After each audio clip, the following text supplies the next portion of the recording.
Hello everyone, this is Peter Scove for Music as a Journey, and today we are going to be taking a look at what was happening in the heavy metal scene in 1977. So, let's cue the music!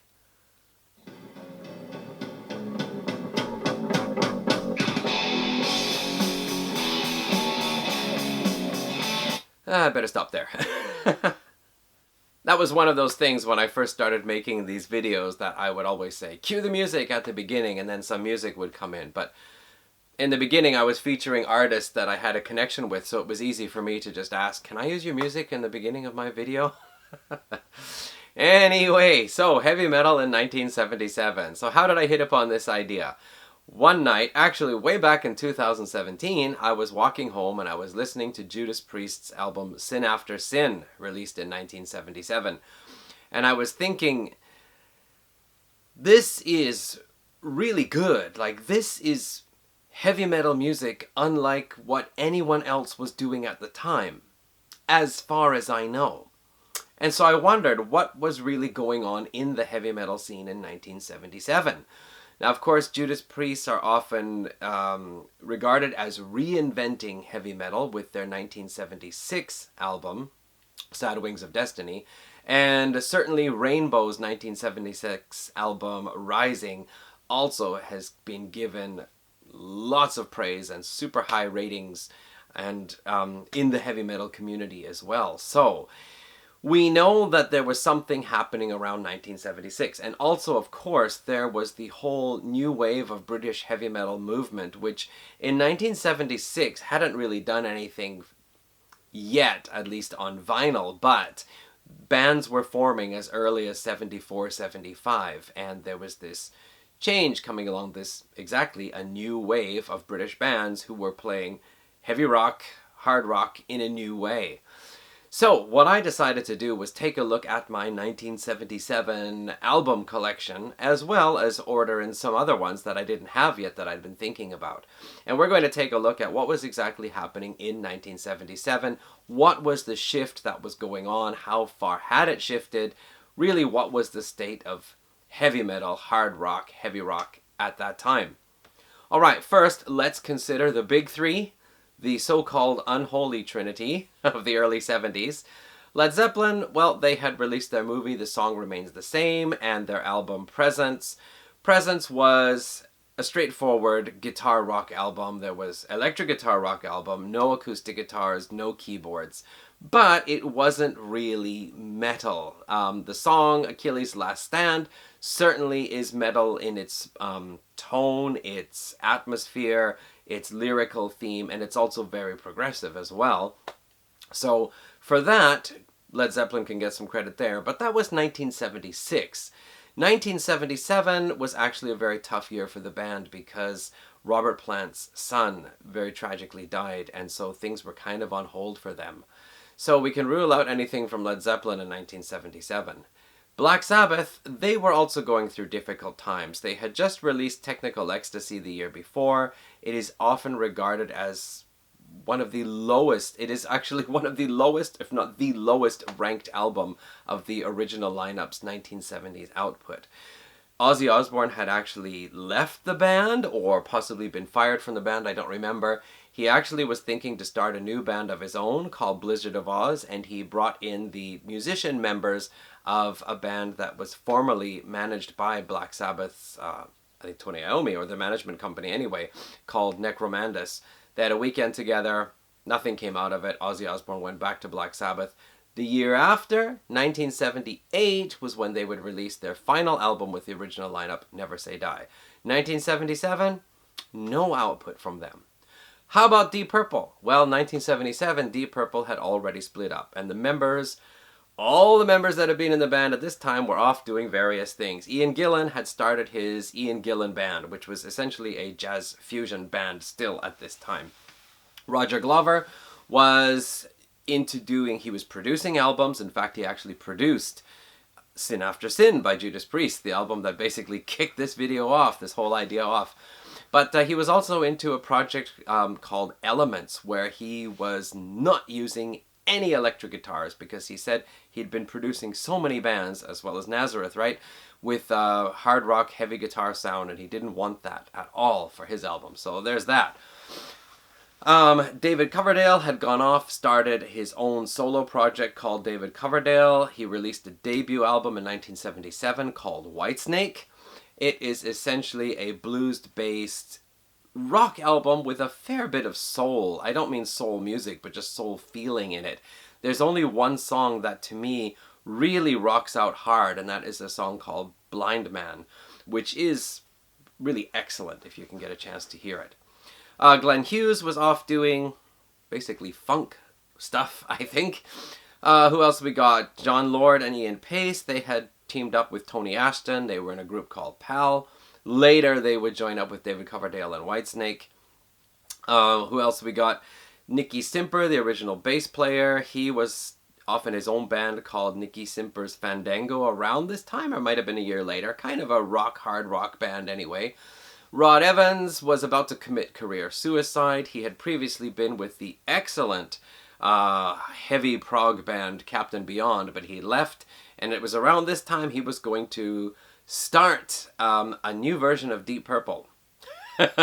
Just him and a bunch of other people who had never been in the band before, and he got stopped flat, and basically that was the end of his career as a singer, tragically so. But anyway, that's how it goes when you try to do that kind of thing. Tommy Bolin, sadly, he was gone by this time. He had a really excellent solo career ahead of him, but drugs did away with that. Okay. Did I forget anybody? Hopefully not. So anyway, that's Deep Purple. So, those big three. So what we're going to do now is we're going to break this down into kind of sections. We're going to take a look at some of the other bands that started around the early 70s, like Deep Purple, Led Zeppelin, Black Sabbath, late 60s, early 70s. We'll see what they're doing first. Then we'll move on to some of the early hard rock acts to emerge around 72, 73. And then we'll go into some of the later hard rock acts. And finally, we're going to come down to 7 albums that I think are really important to the new development of the heavy metal sound in 1977. So, let's start off by taking a look at Uriah Heap. Uriah Heap, of course, known for their heavy rock as well as their progressive take on it. Some people think of them even as one of the first progressive metal bands, although obviously quite different from latter-day progressive metal. But here we have 1977's album Firefly. They actually had 2 releases. Another one was called Innocent Victim. Vocalist John Lawton, previously of Lucifer's Friend, was on these albums here. This shows Uriah Heap spreading themselves over hard rock, some lighter kind of stuff, a little bit of prog still creeping in here and there. The title track, Firefly, has a very beautiful, soft beginning, goes into more of a hard rock track, and goes back out with a softer and then kind of like little groovy ending.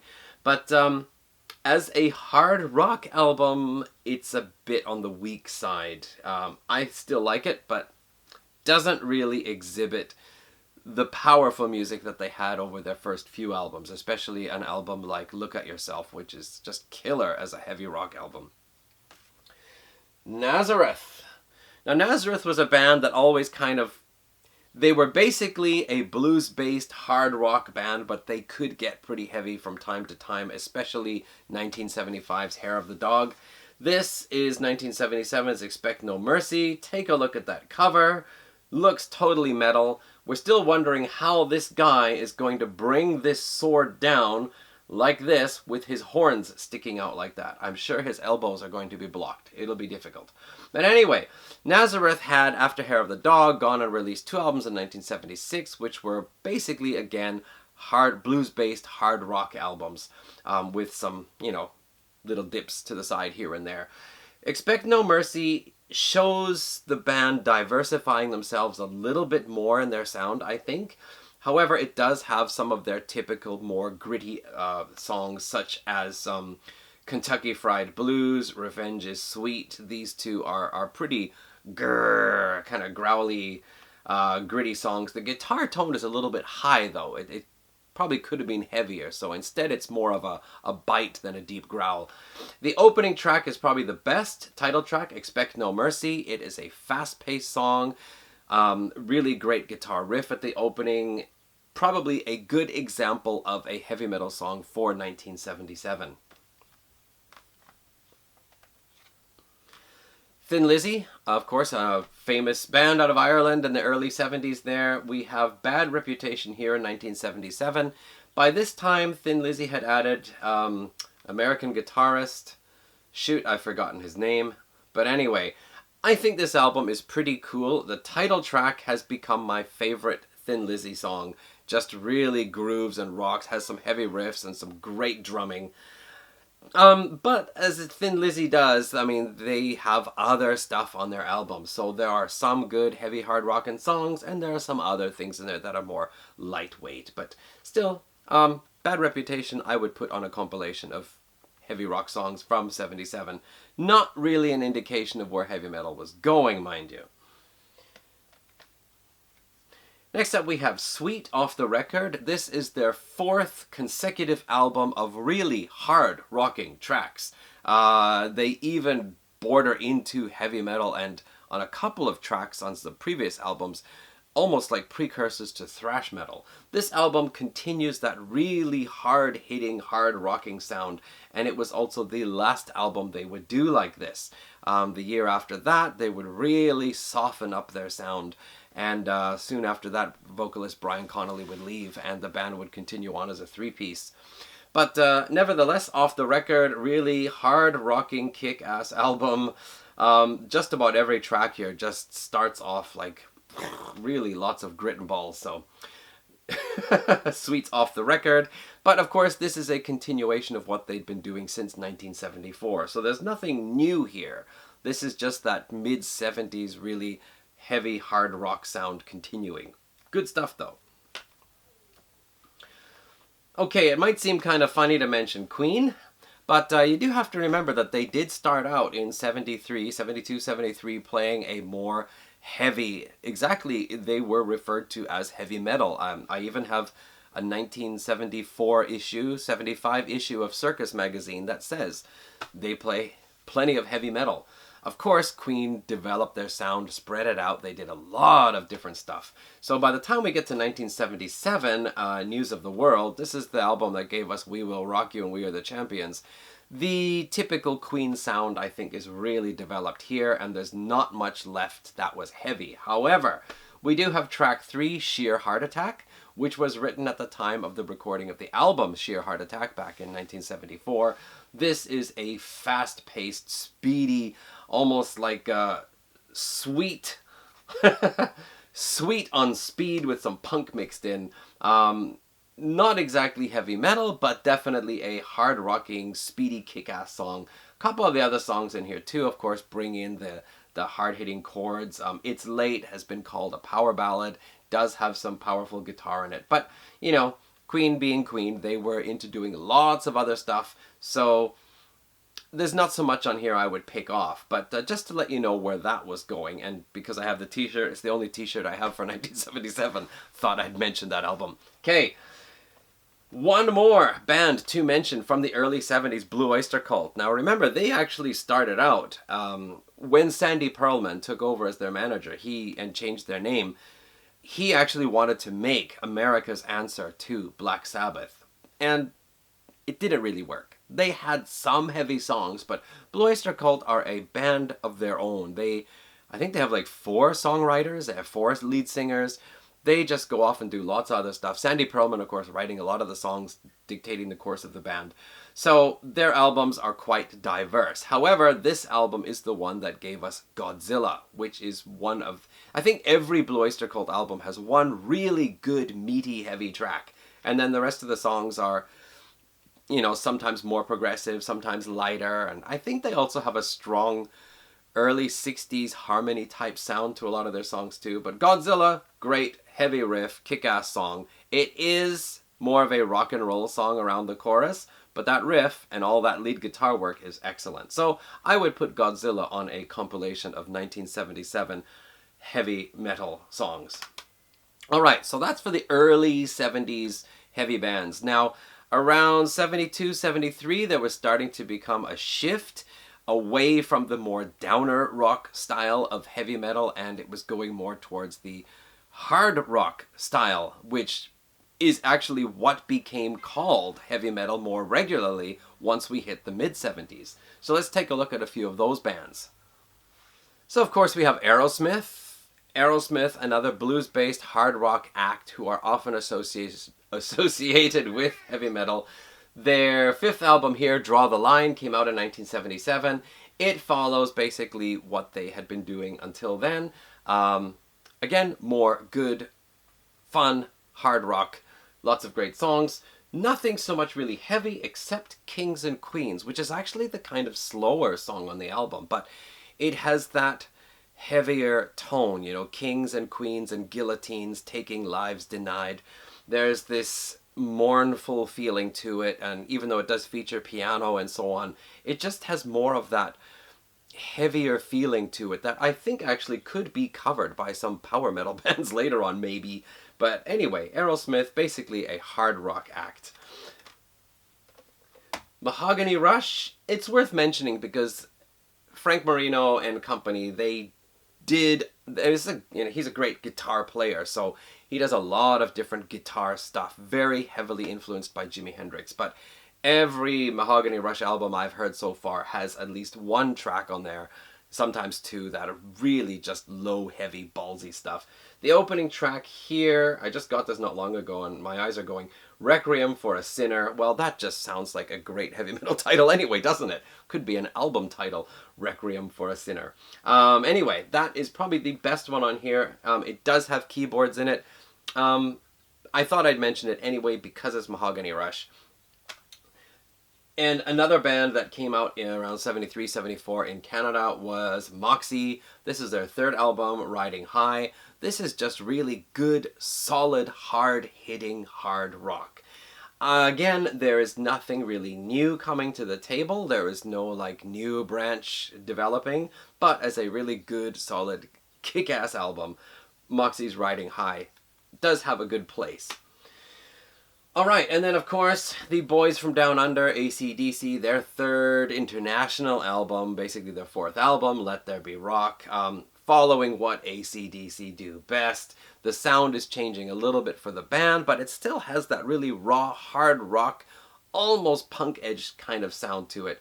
Lots of great stuff on here. I think the title track, Let There Be Rock, just, when it gets going with the guitars and the drums and everything, it's just really intense.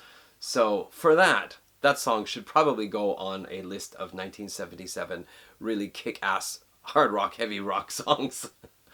Anyway, AC/DC, they have to be mentioned because they were actually a new sound. It wasn't really the sound of heavy metal, but they were a new sound in hard rock. Okay, I'm going to mention the Runaways.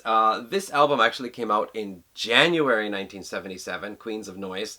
I bought this one and not the next album from 1977 just because this was the second and last album to feature the original lineup, so I got this one.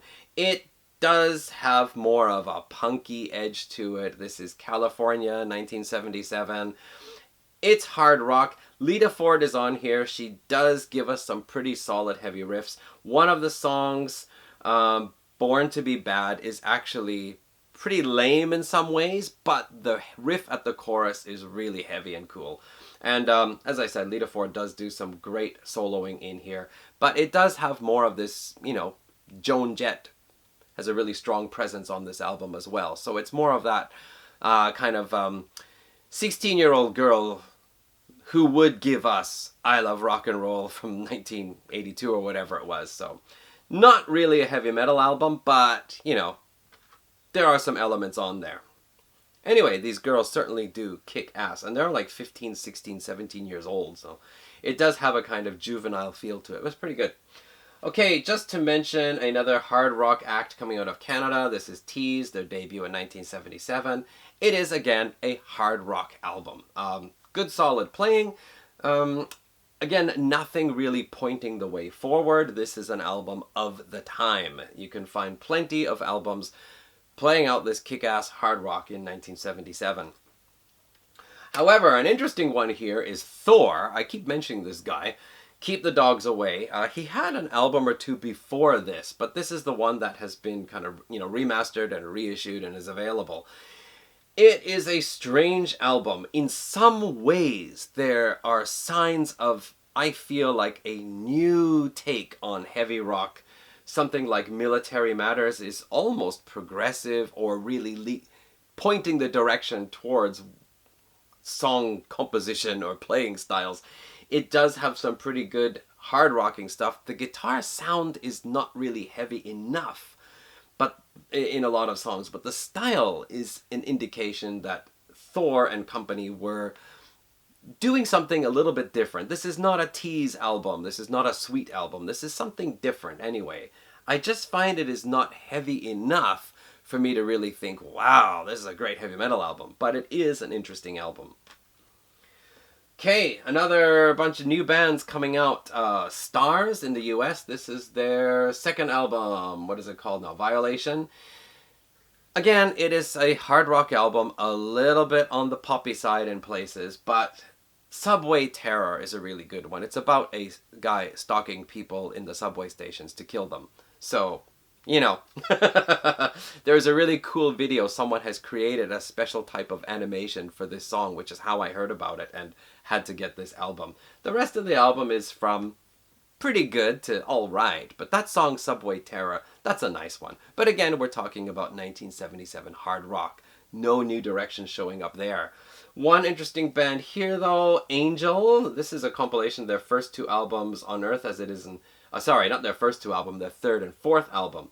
On Earth as It Is in Heaven, 1977, and White Hot, 1978. White Hot being more of this kind of poppy type glam metal. Still some good riffs, you know, and you can imagine them on stage, you know, rocking it out. But this album here, On Earth as It Is in Heaven, is kind of the transition album from their older sound, which as I understand it was a little bit more, well, almost power metal, prog metal based, because it had more of these themes like rainbow type themes, right?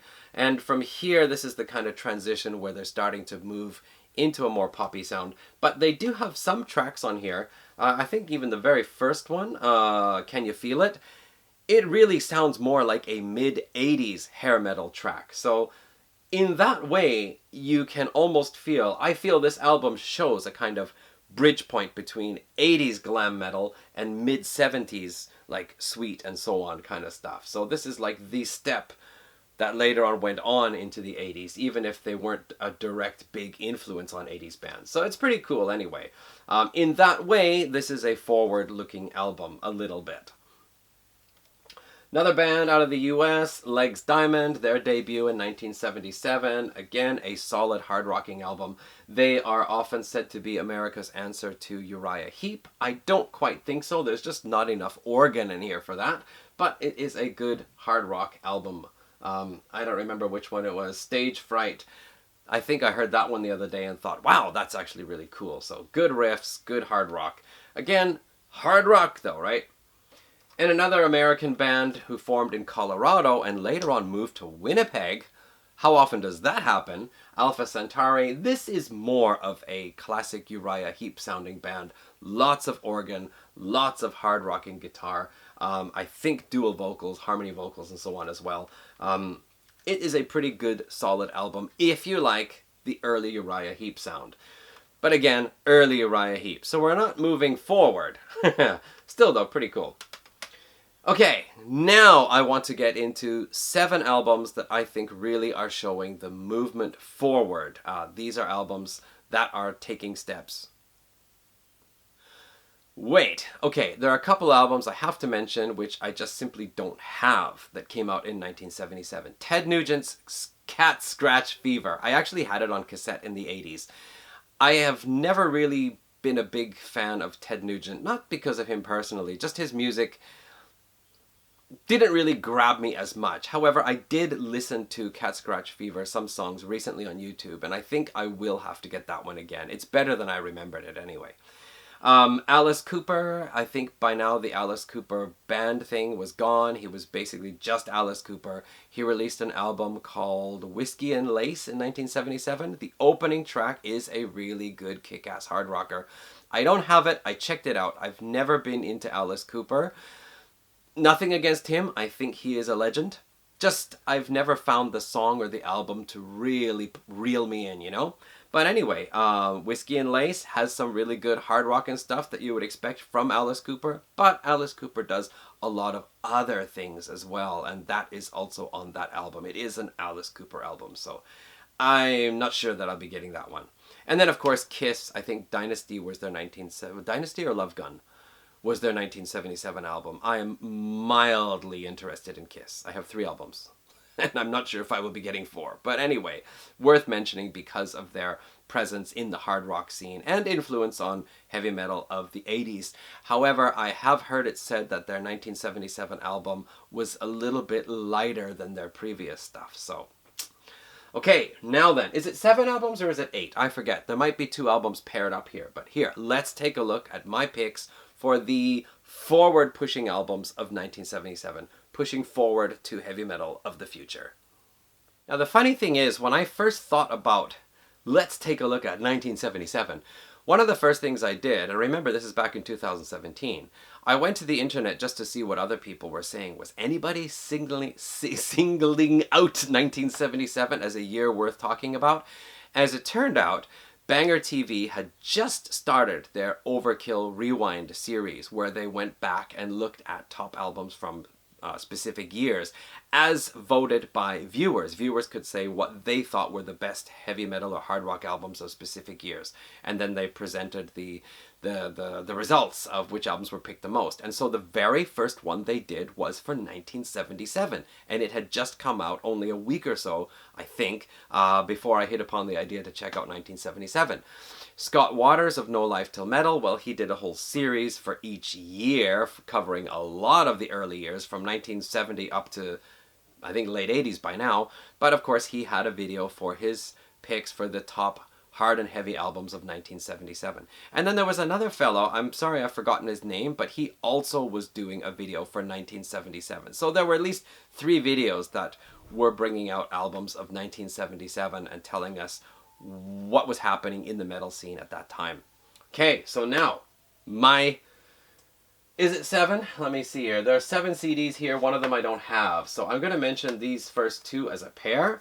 This is Riot, Rock City, their debut album. This is a really kick-ass hard rock album, especially side 1. I feel this is where the riffing and the energy are starting to push forward more towards that early 80s sound of metal, and I think you would find songs like this in the new wave of British heavy metal as well. So this is an American band in 1977 already giving us a taste of what is to come. And then across the pond, Bow Wow in Japan, their second album, Signal Fire. Why can I not say single and signal? Anyways, it's Signal. Why can't you get that into your head? Signal Fire, which is a lot like the Riot album, just it is more intense throughout. And in fact, the little bit of clip that I played at the beginning of this video when I said cue the music, that was exactly something from this album here. So these 2, I feel, are really bringing up the riffing, putting emphasis really on hard, heavy riffing and upping the intensity. Not as much in the complexity as we would see in some heavy metal bands, but certainly more intense than a lot of the hard rock bands that I mentioned. Definite great contending albums for heavy metal in 1977. I want to mention Triumph, their second album, Rock and Roll Machine of 1977. Triumph are essentially known as a hard rock band, sometimes on the progressive side, but the thing is that Triumph have sometimes great solid hard rocking songs, and then they have these more complex pieces that are on the heavier side, heavier lyrical topics such as social issues and so on, heavier riffing rather than straightforward hard rock riffing, and then of course they have Rick Emmett's classical guitar interludes and so on. So it's more mature, more advanced, more complex music, and it's heavy. So and of course the playing of Rick Emmett and other musicians, who is it, Gil Moore on drums and Mike Levine on bass? Anyway, certainly higher caliber playing, and Gilmore's drum set was one of those, massive drum sets, at least later on in the career, so worthy of mention. Anyway, Triumph's Rock and Roll Machine, a hard rock album with some good kind of almost progressive type heavy rock, heavy metal tracks. Speaking of Canadian bands, Rush, A Farewell to Kings. This album is often really high up on lists for heavy albums in general. And it's not so much because this is an all and all out heavy rock album. There's a lot of melody, there's a lot of complexity, there are a lot of lighter parts on here as well. But this is just where Rush had found their success with 2112. They could be a progressive heavy rock band, and so with this album here they really stepped into being a progressive rock band that played with heavy bar chords and more complex heavy music. So some of the things like Farewell to Kings and Xanadu definitely show that heavy progressive side, but Cygnus X1 is just, in my opinion, a masterful piece. It has some punkish edge, but it also has this more complex, heavy music and really intense parts. For me, that is a great example of an indicator of progressive metal to come. Very different from what you would hear from like Fate's Warning and Dream Theater and so on, but nevertheless a masterful heavy piece. So this album must be mentioned because this is exactly a band turning into a new direction by taking older stuff but combining it to make something new. The new wave of British heavy metal would basically come out by about 1979. However, 1977, one of these young new bands, Quartz, actually managed to squeak an album out. This is their debut. Now, this is interesting because the new wave of British heavy metal, a lot of bands who released albums in 1980, 81 had that kind of punk rock influence. 1977, that punk rock influence had not really come in yet, so the prog rock influence is more stronger on here. Some of the songs on here are really good, heavy, exactly heavy metal songs for 1977. But there's a lot of hard rock and progressive rock influence scattered throughout the album here and there. However, one interesting thing is that I find that the heaviest of the songs on here remind me a lot of this band here, Scorpions, Taken by Force. Their 1977 album, the last album with Umi Jon Roth on guitar. A mix of things, good variety of sound. It's all hard and heavy stuff, but of course, He's a Woman, She's a Man, a kind of proto-thrash, really fast, hard-hitting song. And The Sails of Charon is just a masterful piece of neoclassical shredding, as well as that fantastic riff, and just, again, a really dark, heavy song, like about, you know, dungeons and wizards and sorcery and that kind of thing. So Quartz and Scorpions, I think, are similar in some ways, and both of them actually taking that original darker heavy sound from the early 70s and putting it together in a new way that would indicate what was coming within the next 2-3 years. Okay, before we get to the last one, I do have to mention Motorhead's debut. I don't have it.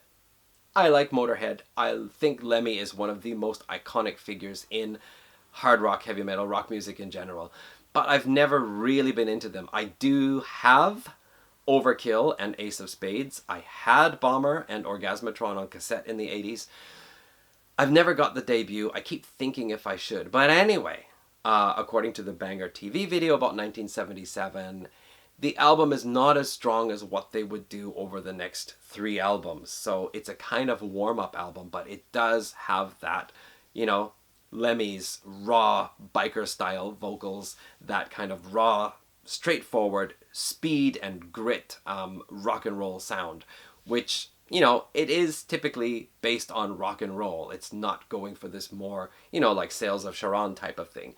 But Motorhead's influence on bands like Venom and a lot of the bands coming out in the 80s doing this more raw, intense, extreme sound anyway. Motorhead, of course, are a key point in influencing that. Okay, then finally we get around for my top pick, and also the top one from the Banger TV video, Judas Priest, Sin After Sin. Some of the tracks on here, like Last Rose of the Summer, yeah. Starbreaker is a kind of warm-up song. It's still really based on 1977 hard rock heavy metal. But songs like Sinner, Let Us Pray / Call for the Priest, Raw Deal, one of my favorite Judas Priest songs, Dissident Aggressor. These songs really show a band doing something new with heavy rock music. And it is no surprise then that Judas Priest should be the forerunning band in the new sound of heavy metal. And 1977, the British new wave of heavy metal is still getting started. Kronos of Venom said that he and his buddies just loved this album. It wasn't sin after sin, they called it riff after riff. Just a fantastic album because it also shows a lot of that kind of more progressive styled music as well. So there it is. This is my pick for the Vanguard album, pointing the direction of the future of heavy metal, with these other 7, actually 8, including Motorhead, albums also showing the direction that heavy rock, hard rock music was changing in 1977. And all the other albums I mentioned are basically just examples of what was actually going on at the time. So we looked at what was actually happening in 1977, what was the state of hard rock heavy metal in 77, and we took a look at where heavy metal was going to go for the future. And that is my little spiel about heavy metal music of 1977. All right, this is 2020. It is the basically 50 years since the release of Black Sabbath's debut album, so this is why I'm focusing mostly on heavy metal this year. So the rest of the videos will mostly also be about heavy metal. I'm going to look at 1983, I'm going to look at the death of heavy metal in the 1970s, and a few other things as well. Progressive metal as well. So hopefully you will be able to watch those. If you're worried that I'm not doing enough prog this year, don't worry about it. I'll be back with more of that next year. Have some ideas already. Okay, anyway, thanks for watching and catch you again.